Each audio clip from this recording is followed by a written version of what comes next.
अध्याय 120। यह एक आसान जीत होनी चाहिए थी। ओलिवर ने घने कोहरे को देखा और अवाक रह गया। एक सामान्य व्यक्ति उनके सामने कुछ भी नहीं देख पाएगा। अपनी विशेष योग्यताओं के कारण वह चट्टानों की इन मोटे तौर पर बनी सीढ़ियों को पार करने में सक्षम था। वह अपने ऊपर पड़ने वाले दबाव को महसूस कर सकता था। जैसे जैसे वह ऊपर चढ़ता गया, दबाव धीरे धीरे बढ़ता गया। क्या ये किसी प्रकार का शरीर या मन का तड़का था? उसने गहराई से सोचा। उसने ऐसी चीज़ों के बारे में पढ़ा था, लेकिन कभी नहीं सोचा था कि उसे अपने जीवन में इसका अनुभव होगा।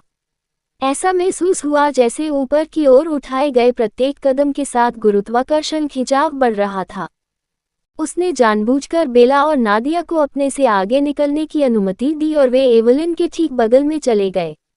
अभी उन्हें आदर्श रूप से शीर्ष पर पहुंचना था, लेकिन स्वाभाविक रूप से इसे हासिल करना लगभग असंभव लग रहा था, ये देखते हुए कि वे आधे रास्ते पर भी नहीं थे। ये बहुत लंबा है। उसने बुदबुदाते हुए कोई रास्ता सोचने के लिए अपना दिमाग खूब दौड़ाया, लेकिन उसे कुछ भी उपयोगी नहीं मिला। ठीक उसी तरह वह दोनों लड़कियों को पकड़ने की कोशिश करते हुए उनके पीछे तेजी से बढ़ा। अपने स्तर 5 की ताकत के कारण उन्हें अब तक दबाव में भी थकावट या दर्द महसूस नहीं हुआ था। हालांकि वह जानते थे कि आगे की यात्रा में मानसिक दृढ़ता शारीरिक ताकत जितनी ही महत्वपूर्ण होगी। दूसरी ओर एवलिन, जो ओलिवर के ठीक पीछे पहाड़ पर चढ़ रही थी, उसकी पीछे की ओर बढ़ते हुए को घूरने के अलावा कुछ नहीं कर सकी। उसकी आंखें गहरी हो गईं क्योंकि उसे अपने अब तक के अनुभव याद आ गए और वह इस मुकाम तक कैसे पहुंची। वह ये सोचे बिना नहीं रह सकी कि वह यहाँ तक कैसे पहुंची। उसके कठोर प्रशिक्षण सत्रों की यादें उसकी आंखों के सामने घूम गईं।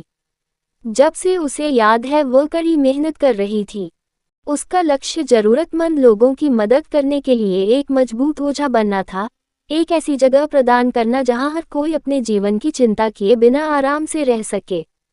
उसने सुना था कि आतंक के राक्षस हमेशा फैलते रहते हैं, बच्चों को मारना, हर तरह की वर्जनाएं करना जिनके बारे में कोई सोच सकता है। वे जीवित सबसे बुरे प्राणी थे। वह उन्हें नापसंद करती थी और चाहती थी कि वे गायब हो जाएं। वह चाहती थी कि हर बच्चा राक्षसों की चिंता किए बिना आराम से रहे, कभी भी अपने जीवन के डर में न जिए। वह हमेशा एक ऐसा भविष्य देखना चाहती थी जहां वे बिना किसी युद्ध या रक्तपात के शांति से रह सकें। निस्संदेह वह जानती थी कि ऐसा कुछ अभी असंभव था। उसके माता पिता ने अपने अनुभवों से उसे सिखाया था कि ओझा बनना आसान नहीं है। उसे विश्वास नहीं था कि सब कुछ अपने आप बदल सकता है। ओझा वे लोग होते हैं जो हर दिन जीवन और मृत्यु के बीच की सीमा पर रहते हैं। उनके पास स्टील के दिल और पत्थर की इच्छाएं हैं। ये केवल प्राचीन ओझाओं के महान प्रयासों के माध्यम से था कि मानवता को वह शांति मिली जिसका वे अब आनंद ले रहे थे। अन्यथा भूमि बहुत पहले ही राक्षसों द्वारा खा ली गई और नष्ट कर दी गई होती और मनुष्य विलुप्त हो गए होते। वह मजबूत बनना चाहती थी और एक ऐसा मुकाम हासिल करना चाहती थी जहां वह ऐसे बदलाव ला सके जिससे इस दुनिया के हर हिस्से में शांति आए। अगर प्राचीन समय में लोग ऐसा कर सकते थे, तो उसे कौन रोक रहा था? प्रतिभा, उसके पास सब कुछ था।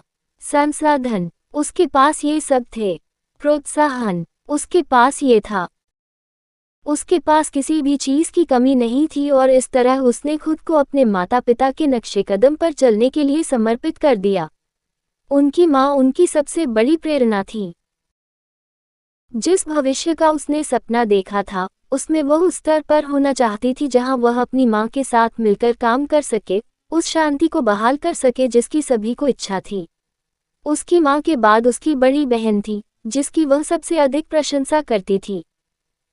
वह मजबूत, प्रतिभाशाली, बहिर्मुखी और स्मार्ट थी, वह सब कुछ जो एक रोल मॉडल हो सकता है।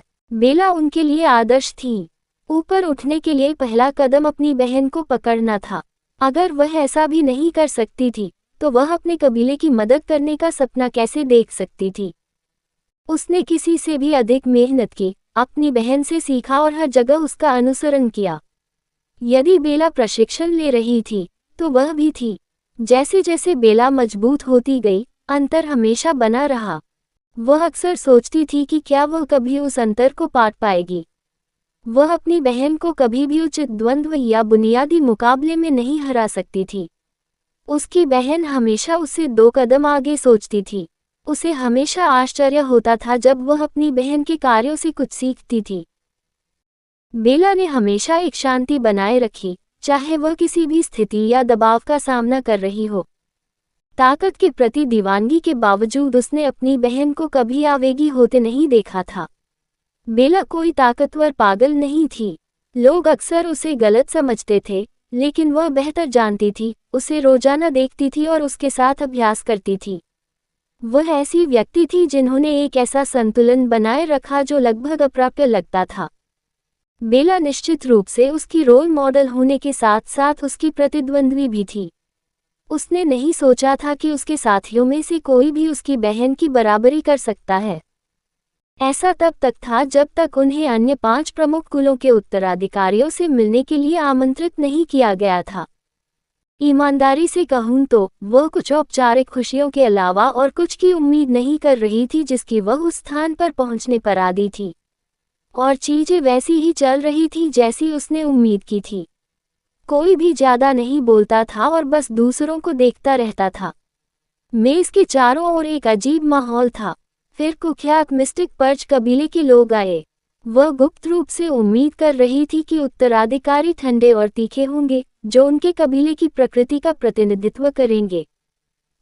हालांकि जब उसने अपने सामने शांतचित्त व्यक्ति को देखा तो वह एक बार फिर चौंक गई। वह घातक मिस्टिक पर्च कबीले के किसी व्यक्ति की तरह नहीं लग रहा था। वह काफी सहज और सामान्य लग रहा था। उनका आकस्मिक व्यवहार निंदनीय था, जो उनके कबीले की उस पागल प्रतिष्ठा के बिल्कुल विपरीत था। उसने देखा कि उसने तुरंत बातचीत शुरू कर दी और दूसरों के साथ आसानी से घुल मिल गया। कुछ हद तक वह उसकी बहन की तरह महसूस करती थी, बहिर्मुखी और हंसमुख। वह अपनी उम्र के हिसाब से उसे परिपक्व महसूस कर रहा था, जिस तरह से वह बात करता था, जिस तरह से वह खुद को पेश करता था।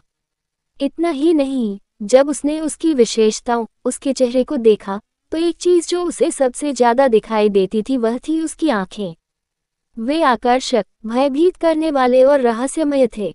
वह बता नहीं सकती थी, लेकिन वे मनोरम थे। वह उन्हें पसंद करती थी। उसे उन आंखों में गहराई महसूस होती थी।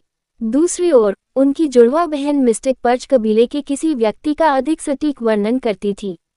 एक शब्द जिससे वह उसका वर्णन कर सकती थी वह था ठंडा। हालांकि वह उससे ज्यादा बात नहीं करती थी। बाद में चीजें शांतिपूर्ण बैठक से थोड़ी आक्रामक हो गईं, जहां उन्होंने एक दूसरे से परिचित होने के लिए द्वंद्व युद्ध करने का फैसला किया। लेकिन वह पीछे रह गई क्योंकि प्रतिभागियों की संख्या विषम थी, इसलिए वह बस दूसरों को देखती रही। थोड़ा निराश हूं, लेकिन ज्यादा कुछ नहीं। वह देखेगी कि दुनिया के प्रमुख कुलों के उत्तराधिकारी होने के नाते अन्य लोग कैसा करेंगे। उसने प्रत्येक मैच को ध्यान से देखा, ताकत और कमजोरियों का विश्लेषण किया, आवश्यकता पड़ने पर भविष्य के मुकाबलों के लिए डेटा संग्रहित किया। नादिया ने एक तरफा जीत हासिल की। वह मजबूत थी, लेकिन जिस चीज में उसकी दिलचस्पी वास्तव में थी वह थी उसकी बहन का मैच। यह उस चांदी के बालों वाले लड़के ओलिवर के खिलाफ था। बेला उम्र के हिसाब से समूह में सबसे उम्रदराज थी, इसलिए उसकी प्रतिभा को देखते हुए उसका सबसे मजबूत होना समझ में आता था। यह एक आसान जीत होनी चाहिए थी। कहानी खत्म। अलविदा।